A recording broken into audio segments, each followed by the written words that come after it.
Tilda nos da pie justamente para la entrevista que vamos a realizar ahora, por lo que le agradecemos al doctor Diego Lavado, porque vamos a hablar de no solamente del 24 de marzo, sino de cuáles son las consecuencias institucionales de una nación, por ejemplo, de lo que ocurrió en 1976, que fue un asalto al poder, que fue en donde se conculcaron derechos que son defendidos desde las posturas clásicas del liberalismo, no de otros sectores. Entonces es por eso que nos gustaría que nos explicara y pudiésemos entender cuáles son los alcances institucionales de cuando hay un quiebre de un régimen, como en ese caso, que era un régimen que estaba acordado, instituido, y era un gobierno que había exactamente.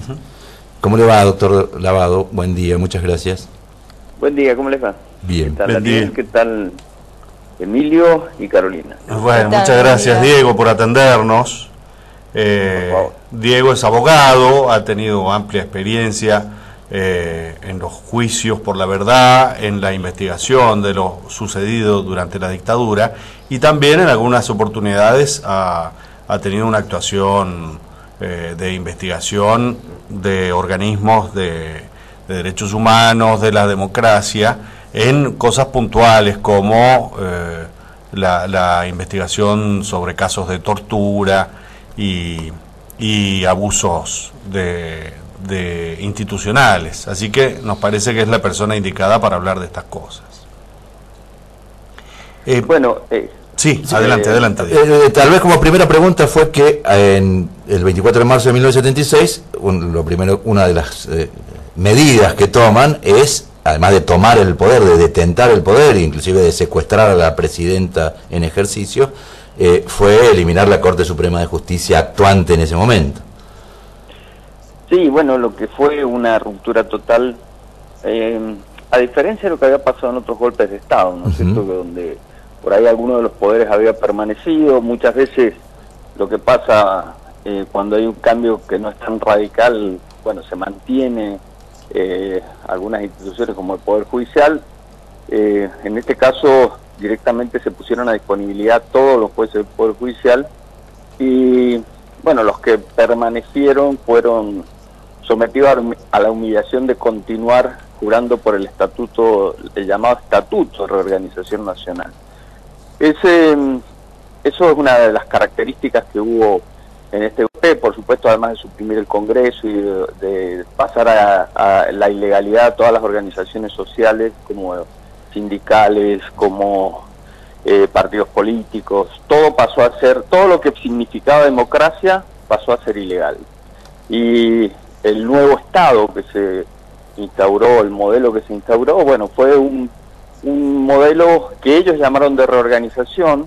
Este término ha sido utilizado más recientemente por los estudiosos del fenómeno del genocidio, donde hablan justamente que en América Latina, fundamentalmente en el Cono Sur y puntualmente en la Argentina, el genocidio que se estableció a partir de esta coordinación de golpes de Estado y de instauración de dictaduras digitadas del Departamento de Estado norteamericano, significó justamente un genocidio de reorganización, porque consistió en eliminar un sector que tenía una creciente incidencia social. Y nosotros recordamos esa época que recién me traía a la memoria canciones como la de Me gusta ese tajo, de Pescado Rabioso.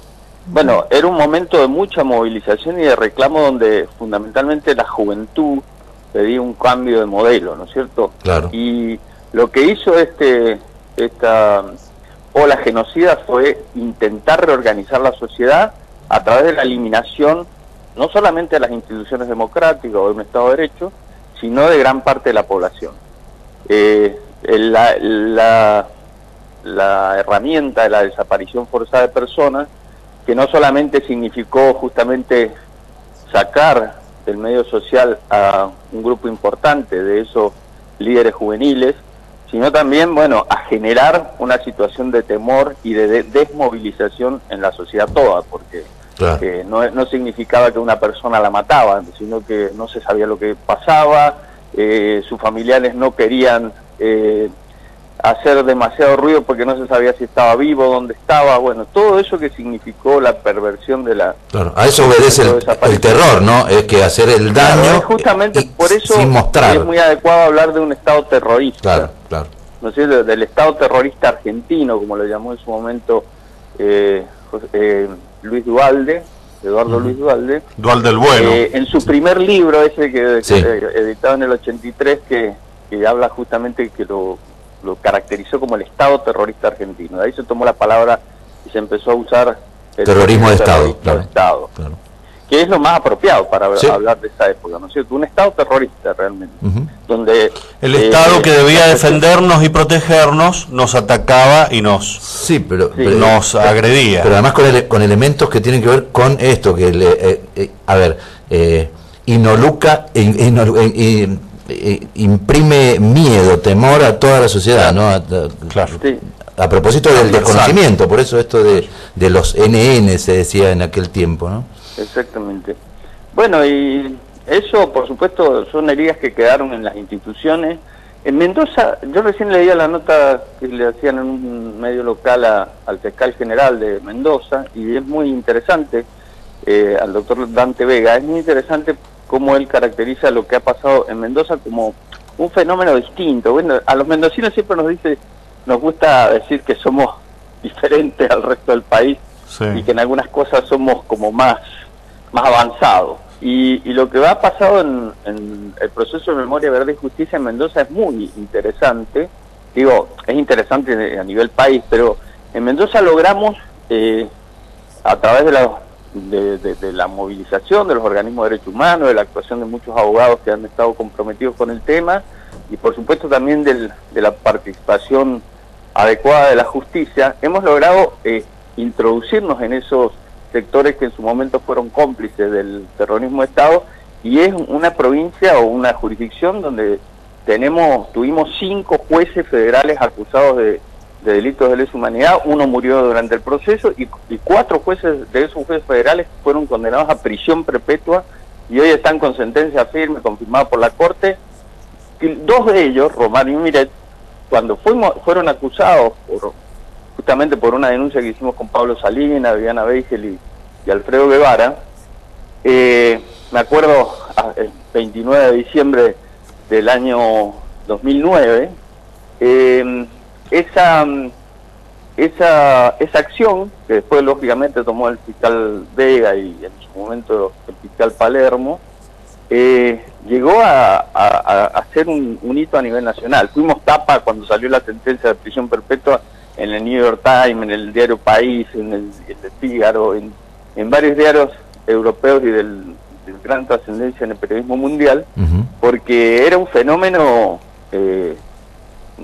digamos, muy destacado a nivel internacional. O sea, es cierto que en Nuremberg hubo unos juicios contra jueces del nazismo, pero bueno, nada que ver con el contexto en que se dio este juicio, donde tribunales federales del país, tribunales constitucionales, no un tribunal impuesto por las potencias que ganaron la guerra, sino por tribunales, podríamos llamar tribunales constitucionales, jueces naturales, claro, con códigos y con leyes existentes en la época y actualmente, juzgamos no solamente el organismo militar, sino también el aparato judicial. Eso es muy interesante, de cómo se pudo resolver en Mendoza y cómo la justicia federal dio un cambio sustancial de concepción para poder avanzar en ese sentido. Claro. Fue ejemplificador, digamos, para el resto del país. Después han habido juzgamientos de jueces que fueron cómplices de la dictadura, pero esto fue marcar un camino muy interesante a nivel nacional e internacional. Creo que de eso, no solamente de todo lo que ha pasado en el proceso de memoria, verdad y justicia, sino también en los avances que se han hecho a nivel país y a nivel local, para realmente, porque es un cambio sustancial, fundamental hacia la sociedad.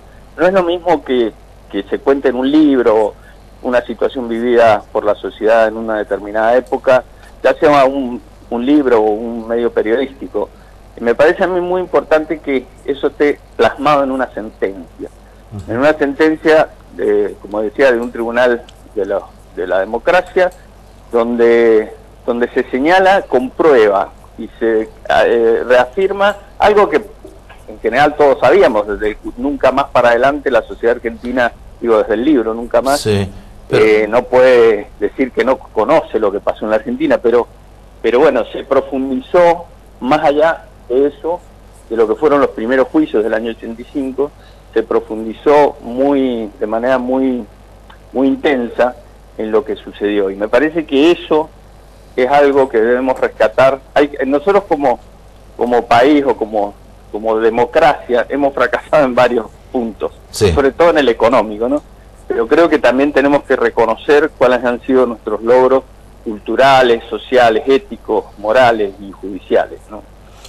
Yo quería preguntarle a Diego Diego Lavado, qué opina sobre que en algunos países existe castigo para los negacionistas, para las personas que no admiten la verdad, niegan y falsean la verdad porque no quieren o no les conviene o no están de acuerdo por algo. Por ejemplo, a nosotros nos llega un mensaje reiterado por parte de un teléfono que termina en el número 5887, negando la verdad, incluso profiriendo algunos insultos y bueno, no podemos hacer mucho con esto, simplemente desmentir lo que dice esta persona, pero en algunos países se castiga esto. ¿Qué opinás vos, Diego? Personalmente yo no estoy de acuerdo en castigar la opinión, ¿no es cierto? Creo que es un terreno que entrar en ese terreno es muy peligroso. Creo que el límite de la libertad de expresión está dado, como lo dice la Convención Americana de Derechos Humanos, en el derecho al honor y a la dignidad. Pero no creo que ese equilibrio de derechos se solucione con una sanción. Creo que es más importante a una opinión confrontarla con otra. Y nosotros en el caso con fundamentos.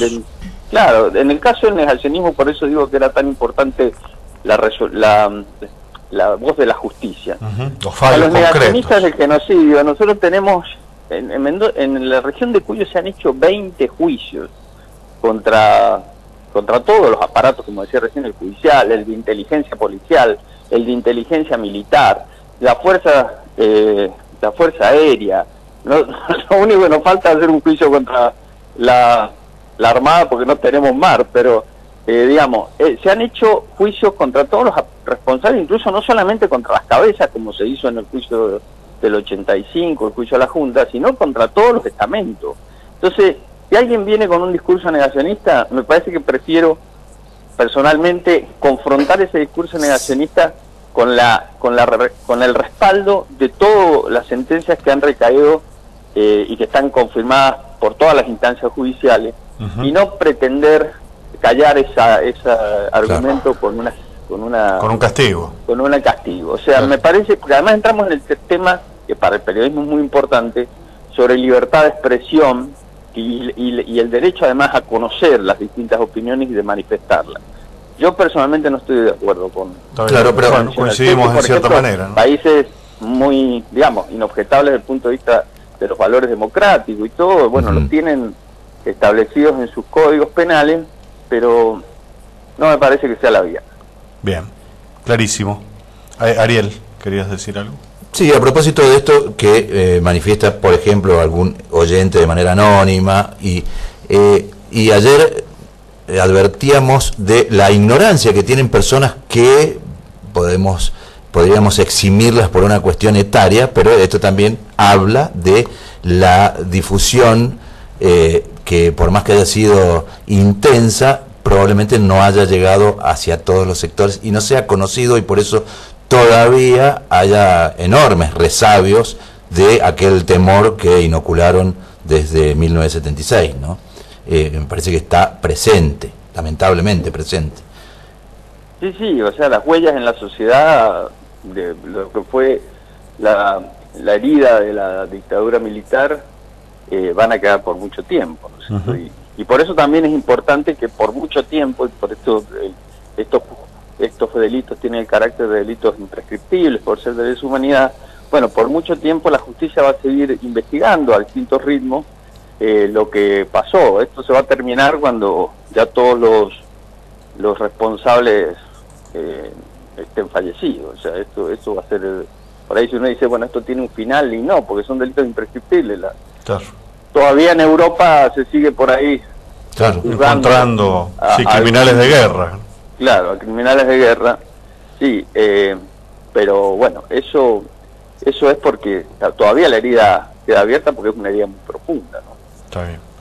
Y otro tema que surge cada tanto, Diego, es esto de algunas personas que reclaman de por qué los derechos humanos, como conjunto de derechos, se meten con algunos asuntos y no con otros.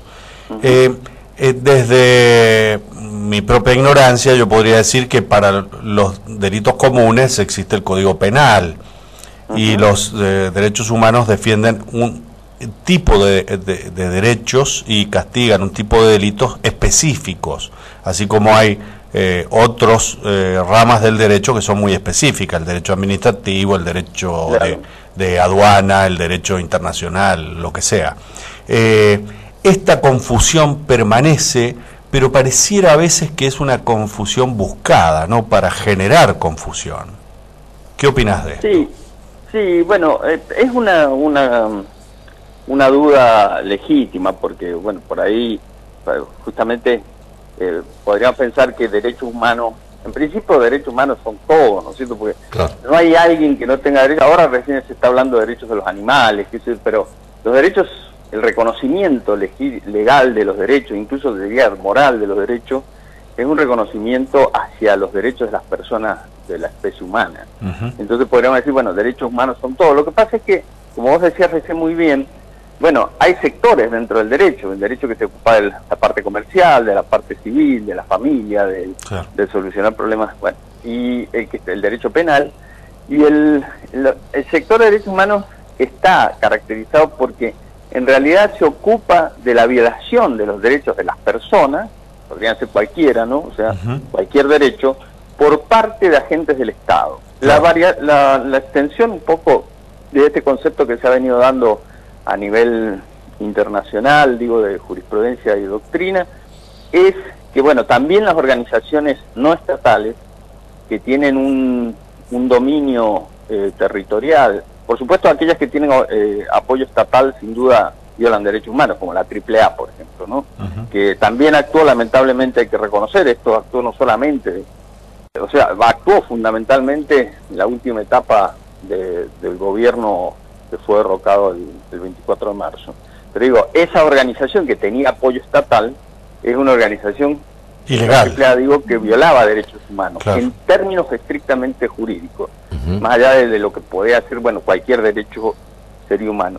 Pero la extensión, como te decía, que se ha estado dando en los últimos tiempos, es que organizaciones armadas que tienen control territorial y estructura similar al Estado, como puede ser, bueno, Sendero Luminoso en su momento, algún grupo que tuvo dominio territorial, también tienen esta responsabilidad, porque al tratar de instaurar un Estado dentro del Estado, y implícitamente están aceptando estar regidos por el derecho internacional y nacional que protege derechos humanos. Entonces, pero bueno, lo que vos decís, la confusión estaba más por todo decir, bueno, ¿por qué ya nosotros lo sufrimos en carne propia como miembro de los organismos de derechos humanos, cuando un ministro de la provincia decía ¿por qué no están los derechos humanos cuando había, por ejemplo, un velorio de una víctima de la policía de inseguridad, ¿no?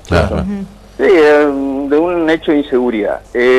Entonces el ministro decía, ¿por qué no vinieron los organismos de derechos humanos al velorio? O sea, me pareció una cuestión, jugaba por supuesto con esta confusión, una manipulación del discurso político orientado a eso, como vos decís, muchas veces hace a propósito, para tratar, y ese discurso muchas veces encubre que desde el Ministerio de Gobierno, que en ese momento manejaba tanto las fuerzas de seguridad de la provincia, digo, en ese momento no existía el Ministerio de Justicia y Seguridad, digo, se manipulaba justamente porque el que lo decía era el responsable de la seguridad de la provincia y trataba de transferir la responsabilidad de un hecho de inseguridad a organizaciones de derechos humanos, una cuestión claro, que contado así parece delirante. Pero claro, pero en ese caso podría haber sido, en ese caso sí, intervenir el derecho humano debiese ser contra exactamente el responsable de la organización de la cual mataron a ese. Claro, exactamente. O sea, y lo otro finalmente que yo te quería preguntar, Diego, es ¿qué pasa con los que se están formando en el derecho?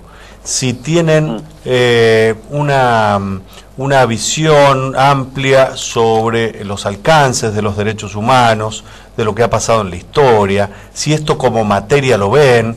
Vos seguramente tenés en tu familia alguna persona que estudiante o joven estudiante de derecho, supongo, y podrás ver de qué se trata esto y cómo se está dando.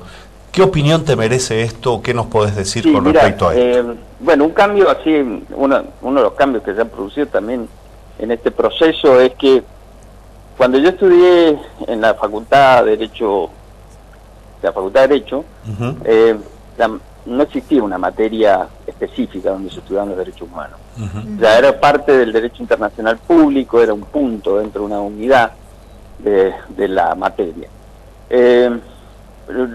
Progresivamente las universidades nacionales primero y después las privadas fueron incorporando cátedras específicas de derechos humanos. En el caso mío, yo soy profesor titular de derechos humanos en la Universidad Nacional de Cuyo, cargo que obtuve en el año 2006 por un concurso público de antecedentes, ¿no? Y de exposición.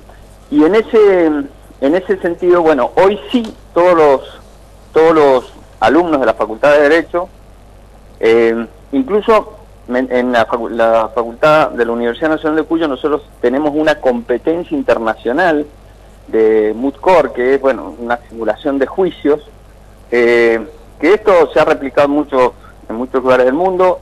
Incluso 2 equipos de nuestra facultad han ganado el concurso de Washington en el año 2006 y 2007, que se hacía con jueces de la Comisión y de la Corte Interamericana de Derechos Humanos. Y después hemos tenido muy buen performance en muchas competencias internacionales que la facultad y la universidad apoyaron que los alumnos participaran.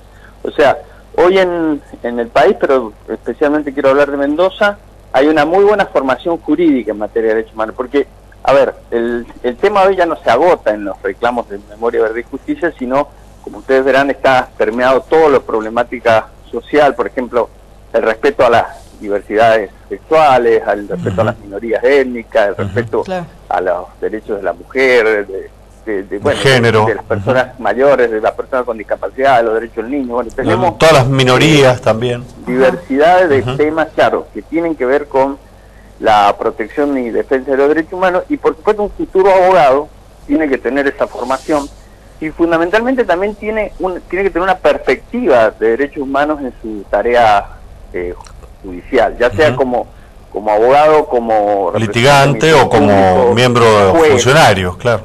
Y eso también cambió mucho, y por eso también la exigencia de que exista esta materia a partir de la reforma constitucional del 94, que bueno, en su momento fue muy criticada porque se hablaba del Pacto de Olivo, qué sé yo, pero ustedes saben que en esa reforma constitucional entraron todos los tratados internacionales de derechos humanos que en ese momento estaban firmados con jerarquía constitucional. O sea, hoy forman parte del bloque constitucional, están a la misma altura de valor jurídico que la propia Constitución, que en su momento se dio como herramienta de formación de la República Argentina. Entonces, también por eso, hoy van a ver que muchas sentencias hacen referencia permanentemente, no solamente a los tratados internacionales de derechos humanos, sino también a la jurisprudencia de la Corte Interamericana, claro, incluso a veces citan como ejemplo fallos de la Corte del Tribunal Europeo. Sí, organismos